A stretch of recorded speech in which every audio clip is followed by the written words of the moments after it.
আসসালামু আলাইকুম। সবাই কেমন আছেন? আশা করি সকলে ভালো আছেন। আজকে আমি রান্না করেছি গরুর মাংস। তো গরুর মাংস রান্নার জন্য প্রথমে আমি মাংসগুলোকে ভালো করে ধুয়ে পানি ঝরিয়ে নিয়েছি। এরপর এর সাথে অ্যাড করেছি আদা বাটা, রসুন বাটা, হলুদের গুঁড়ো, মরিচের গুঁড়ো, মশলার গুঁড়ো, সব ধরনের মশলা অ্যাড করেছি। তারপর সরিষার তেল, পেঁয়াজ কুচি, তেজপাতা, লবঙ্গ, এলাচ, দারচিনি সব কিছু অ্যাড করেছি। সাথে কয়েকটা গোটা রসুন দিয়ে দিয়েছি।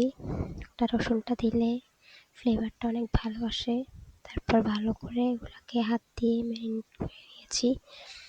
ম্যারিনেট করে অল্প কিছুক্ষণের জন্য রেখে দিয়েছি। এরপর চুলায় বসিয়ে দিয়েছি।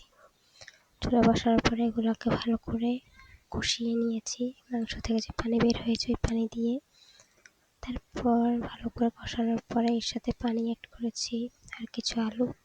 তারপর অল্প আঁচে রান্না করেছি।